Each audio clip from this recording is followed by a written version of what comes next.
皆さんこんにちは、はるです。本日はこちら日帰り登山の持ち物紹介をしたいと思います。よろしければ最後までご覧ください。では行ってみましょう。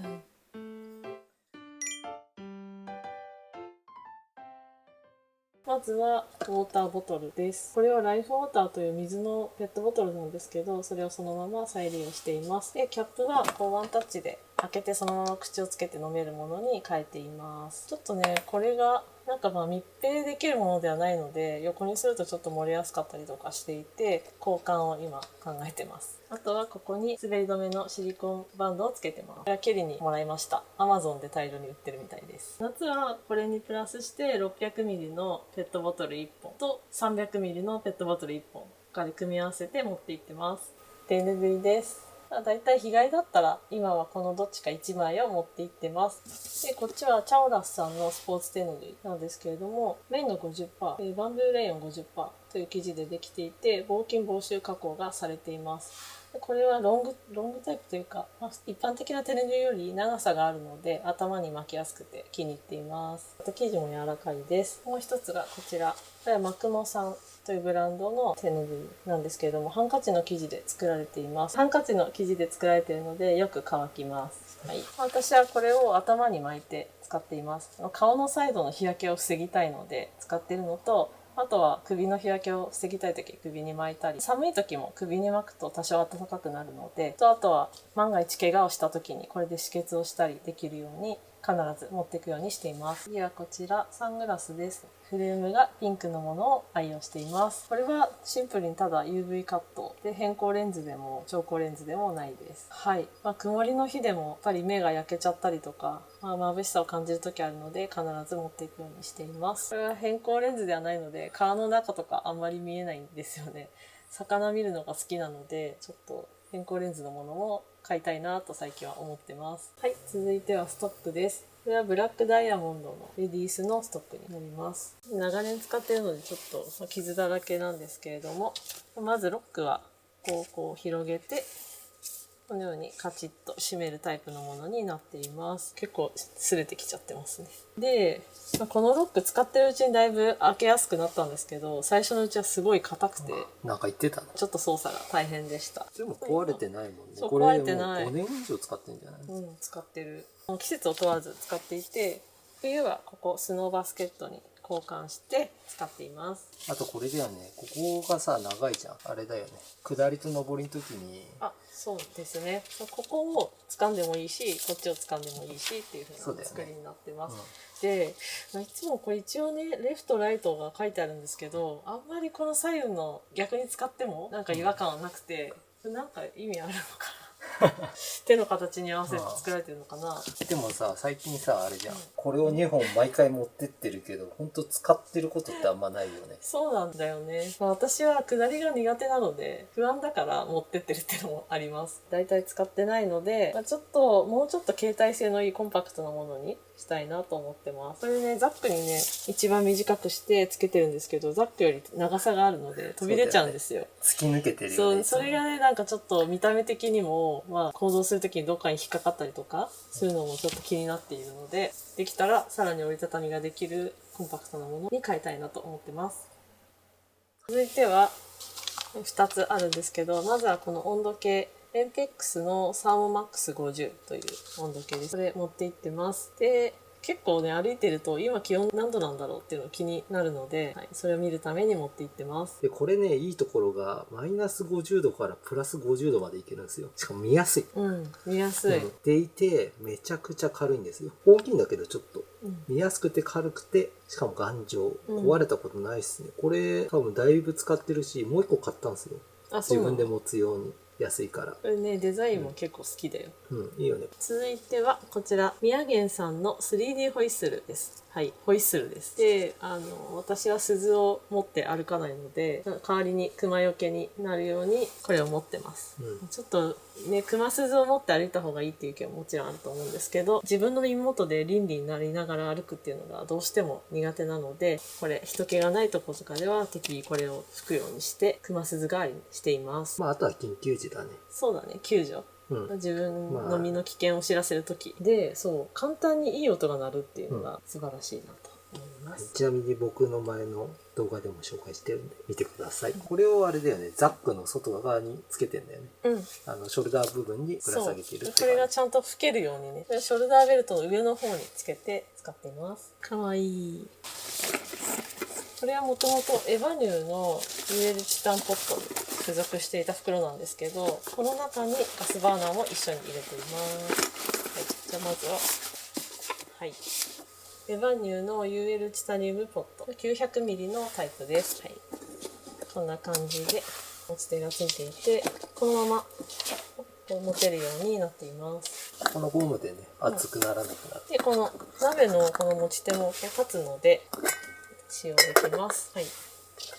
で中を開けると、この中に外のガス管とか、あとはキッチンペーパーをちょっと何枚か折りたたんで入れていたり、あとはアイラップ、これあると便利なので必ずセットで入れてます。でこれはゴミを入れる以外にも、この中に例えば調理したものを入れて食べたりとか、っていうこともできるので入れています。であとはこのライター、これはねミニこれ川原木岳さんのガチャガチャでゲットしたライターです。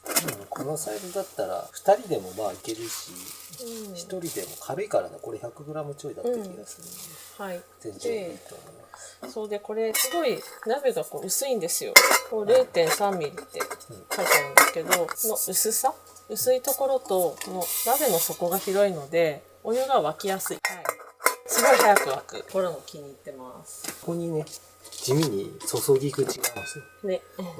それもいいよ。これね、見た目も可愛くて、すごい気に入ってます。であとは、これガスバーナーのチタンポットの中に入れて持っていってるんですけど、そしてこの底に磁石でくっついてるのが、オガワンドさんのガスバーナーにつける足。パチッと止めて、足。こんな感じで安定して立たせることができます。でこれ別に4個使わなくても3個でも立つし、岩とかがあったら3個にして、ここ岩、坂とか、なんかいろいろ使い方あるんで、これ4個全部使う必要もないって感じになってるね。蛍光ピンク。安定感ね、大事だから。こぼしてやけどとかしてもあれなんで。で、このエヴァニューの袋に一緒に入れているのが、こちら、外のガスバーナーです。もともとのケースに入れてるって感じ。入れてる、ウィンドマスターです。ウィンドマスターにこの五徳をつけて使っています。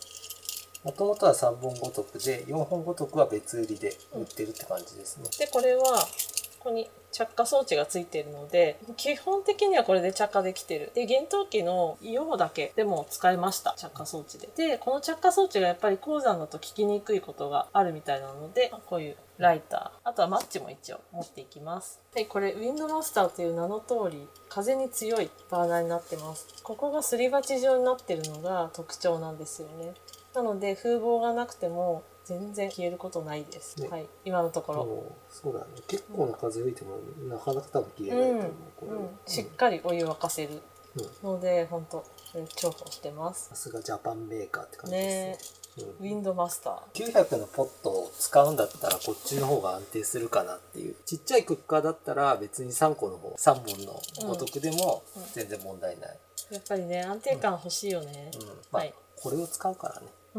安定感ある方が安心かな。ちょっと遅くなるけど。縦長のポットだったら確かにね、なくてもいいかもしれないですが、こんな感じで。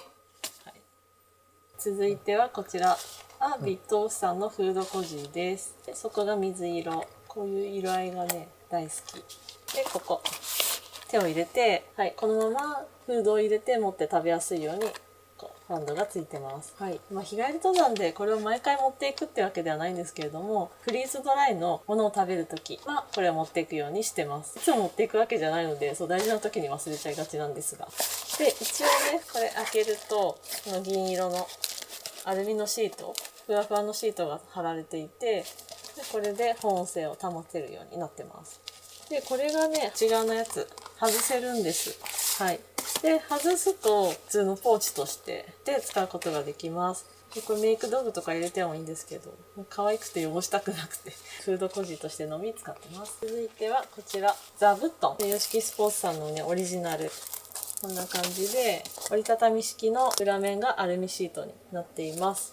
で結構ね、ご飯食べる時に岩の上に座ったりするんですけど、どうしてもお尻が冷たい時あると思います。これを引くだけでね、全然違うし、そのゴツゴツした岩も座りやすくなるので、はい、これ必ず持って行ってます。なんか物置いたりするのにも使えそうじゃん、これ。うん。ここの上に引いて、濡れちゃいけない、あ、そうそうそう。濡れちゃいけないものとかね。確かに、この上にザック置いたりとかね、してもいいと思うけど。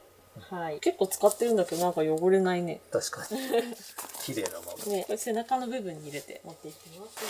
続いては、こちら。いろいろ入ってるんですけど、まずは、キバアウトドアーズさんのイーベントコンプレッションドライバッグの15リットルです。これはイーベント素材で、防水性と透湿性があるものになってます。ゴアテックスみたいな感じだと思ってます。これを使っている理由としては、背負っているザックが防水性がないものになるので、濡れたくないものは必ずこの袋に入れてからザックに入れるようにしています。あれでしょ、空気抜けるんじゃないの？抜ける？ここから空気が抜けるらしいよ。なんかね、ちょっと抜くの大変なんだよね。抜けてる抜けてる。それで上に乗ってしばらく座ってたりすればしっかり抜ける。ザックなんかパンパンに入れて重いもので圧縮してれば勝手に抜ける。はい。で、これの白選んだ理由としてはやっぱり中が見やすい。透けてるもんね。はい。続いてはこちら、レインウェアジャケットです。ティートングロスの剣ライトジャケットになります。で、これは雨が降った時以外も寒い時に防寒着として着用するので必ず持って行ってます。で、ちょっともうティートングロスのロゴが変わったからね。これは今古いロゴになりますが、昔の方が私は好きです。これも数年使って撥水加工がちょっと弱くなってきたので、この間撥水剤っていうのかな。で洗濯をして復活をさせました。続いてはこちら、レインウェアの下の部分です。マイルストーンのアップスイングレインパンツか ULA エクイプメントのレインスカート。どちらか状況によって使い分けて必ずどっちか一つを持っていってます。両方持っていくことはない？両方持っていくことはね、ない今のところ。山に合わせてなんですけど、これがね、相当軽いので、別に2個持っていってもいいかなという感じではあります。で、稜線を歩くときは、こっち。ほぼ樹林帯の時はこっち。レインスカートの方。このレインスカートは2回ぐらい、いや3回履いてるな。雨の予定ではなかったのに雨が降って、このレインスカートを巻いて歩きました。基本雨だといかないからね。あんま使うこともないし。ね、なんですけど、やっぱり今まで3回履いたことがあるように突然の雨っていうのはどうしてもあるので、必ずレインウェアは持っていきます。2つともパッカブルになってて、お尻にね、ヒップポケットがついてて、ここにしまうことができます。一体化してるのはいいよね。ケースとかなくすから。ね、裾はファスナーがついて上げられるように。これね、軽くて、すごい使いやすいです。このレインスカートもパッカブルになっていて、ベリベリで開けられます。ここに収納できるようになってます。ただひたすらここにこうくるくる入れていくだけ。このスカート本当に便利ね。寒い時もつけれるし、雨降ってなくてもいいし、って感じ。で、雨の時もレインパンツ履くのってなんだかんだ大変じゃないですか。で、これがね、本当にさっと羽織って雨を防げるので、すごく便利。できればレインスカートでしのぎたい。続いてはこちら、OMM のソニックジャケット。これはウィンドシェルになります。これもね、パッカブルになってすごいちっちゃいんですよ。はい。広げてみます。この首の後ろにちっちゃいポッケがついていて、ここにまたこうくるくるくるくるひたすら入れていくと、いう感じです。本当に軽いんだけど、これ着るだけでかなりね、あったかい。ここにね、サムホールがついてます。OMM のコアフリースジャケットです。これもフードなしのタイプになります。このファスナーのとこにね、OMM っていう、これがね、可愛いです。こんなに薄いんだけど、羽織るとだいぶあったかい。ちょっと洗濯もしてるんで、このね、ロゴの部分が少しずつ剥がれてきちゃってますが、生地はやや薄くなったかもっていう感じで、ぐらいで穴とかは開いてないです。背中部分もそうでもない。ザック背負うからどうしてもね、もう早い段階で潰れちゃいはするけど、結局ね、背中はそうザック背負ってるから、そんなに気にしてないです。そうだ。でもこれ一番使ってんじゃん、フリースでは。そうだね。軽くて薄くて、コンパクトなので、この上にさらに何か羽織るってことも全然できる。ただちょっとタイトなんですよ。結構タイトなんですよ。この袖とかも。結構タイトなので、長袖の上に着る時だけいつも若干苦労してる。引っかかる。そうそう、引っかかって、そう滑りが悪いので、袖をね通すのがちょっと大変。でも T シャツとかに着てもさ、半袖の上だったら全然、別に肌に直接当たってもこれ気持ち悪くないからね、汗かいても。だしふわふわ、だからいいよね。日帰りの登山にこれ必ず持って行ってます。出番がないことも全然たくさんあるんですけど、何があるかわからないので必ず防寒着は持っていきましょう。続いては手袋です。マッキンレーの手袋と、これはね日本野鳥協会の手袋。手袋というよりこれは軍手かなです。で手袋を必ず2つ持っていくようにしてます。でこれも使わないことも多いんですが、一応ね防寒着の一つとして持っていってます。これね安くて薄手でフィット感がすごいあるやつ。いくらだったかな、1000円ぐらい600円ぐらいだかな。インナー手袋としても使ってます。で次これが好きなところはね、この滑り止めがしっかりついてるところで、やっぱり鎖場がある時はこの手袋だと滑っちゃうので、こっちの手袋滑り止めがあるものが使いやすくて好きです。サイズがぴったりっていうのも大事かな。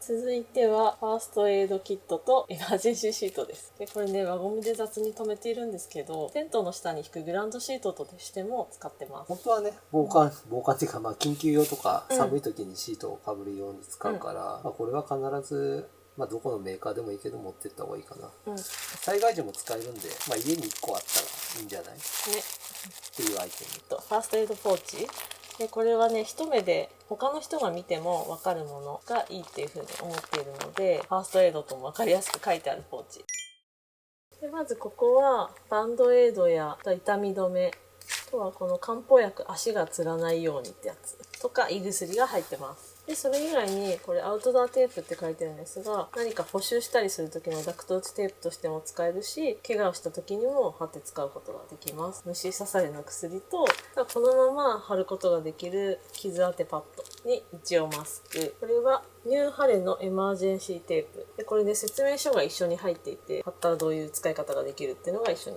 入ってます。一応ちっちゃいミニカイロ入れてます。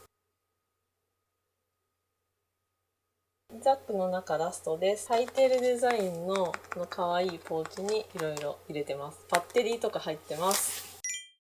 これはアンカーのモバイルバッテリー。ここを押すと今いくつバッテリーが残っているかっていうのが分かるようになってます。マイルストーンのヘッドライト。これはね電池式のものになってます。電池持っていくようにしてます。でこれ切れたら意味ないんだよね。たまについてる時あるからマジ怖い。そうね。中でわかるわかる。そうなのよ。でね、このポーチだとね透けるから中で光ってるとわかるんですよ。それに何度も助けられてる。光ってる。そう。こちらソーヤミニ浄水器。沢がないと活躍することはないかなと思いますが、助けられたことあるので必ず持っていくようにしてます。何のペットボトルにでも合うから、便利ね。でこれがポイズンリムーバー。まだね一度も使う機会は幸い訪れてないんですが入れてます。で続いてそのウエストポーチ、ハイテールデザインさんのファニーパックです。だいぶ使ってね味が出てきました。シワシワに。でこの中には行動食だったりリップクリームとか、あとお財布、あとはスマホを入れたりとかします。こちらスティックの日焼け止め。変えた？ちょっとね前のやつ使い切って新しいのにしました。日帰り登山だったらこれ体に塗るように持っていってます。スティックタイプってこと？絶対スティックタイプが私はいいんです。ここ回すとこうくるくる出てくるものになってます。で SPF50PA プラス4プラス、とにかくマックスのやつのスティックを絶対持っていきます。やっぱり液体タイプの日焼け止めを昔は使ってたんですけど、山で手汚れると洗えないので、その手でねいろいろザックを触ったりすると白くなっちゃうので、このスティックタイプを愛用してます。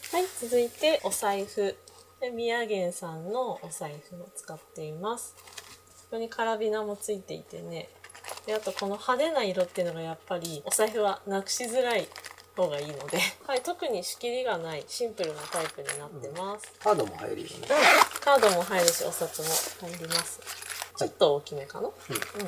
使いやすいです。続いてリップクリームと日焼け止めパウダーです。これ小ささわかるかな？ミニタイプで、このリップバームはオルビスの UV リップ、日焼け止め効果があるものになってます。これ色がつくやつ、はい、色付きの日焼け止め効果のあるリップクリームで、サンメイクのマシュマロフィニッシュパウダーのミニサイズのもの。はい、登山やってるとこのミニサイズの化粧品すぐ目がいっちゃってすごい小さいです。こんな感じで、はい、鏡がここについてて、パウダーがとパフがセットになったものです。日焼け止め効果としてやっぱりパウダータイプが一番強いっていうのをなんかで見たんで、これを必ずポーチに入れてってますが、実際塗り直すのは忘れちゃいがち。どうでもいいっちゃどうでもいいんですけど、これビヨンビヨン100均で買ったスマホにつけられるビヨンビヨンです。でここがねこう外せるんで、こいつをスマホの下のとこにつけておいて、カチャってしてスマホをこの中に入れるっていう風にしてます。それだね、山で落とさないようにだよね。落ちた時に転がってっちゃったりするから、ビヨーンって、まああったら安心。そうでね、尾瀬行った時、これ木造の下にスマホ落ちたらどうしようって思ってね、これね絶対つけて、そっからずっとついてるやつ、まあ、スマホとかもね、山とか岩場とかで落として転がってて誰かに当たっても危ないからね、まあそういうのはあってもいいかもしれない、これね100均で売ってます、ラストはザック大和道のミニ2です。これねかなり愛用してます。はい、これはね防水性がないものなんですが、その分軽くて使いやすいです。でこれは背中荷重で背負うものになってます。で私昔海外メーカーのザックを使っていたんですけど、それの一番下のサイズだとやっぱり私の身長だと大きいんですよね。ただやっぱりこの大和道さんのこのザックは身長にぴったり合っていて愛用してます。肩も痛くならないです。ユニセックスの M サイズ、153センチで M サイズ、はい、これぴったりで、この取り外しできるんですけど腰ベルトもついてます。これは腰荷重するためのものじゃなくて安定させるためのものっていう風に書いてありました。ここメッシュになってるけど、これは効果あるの？涼しいとか？いや、あんまり正直いつも背中びしゃびしゃなんで、はい。この上に大和道のこの上に拡張できるパックが売ってるので、それを使えばテント泊も全然いけるんじゃないかなと思います。以上、私の日帰り登山の持ち物紹介でした。最後までご視聴ありがとうございました。もしこの動画がいいと思ったらいいねボタンお願いします。バイバーイ。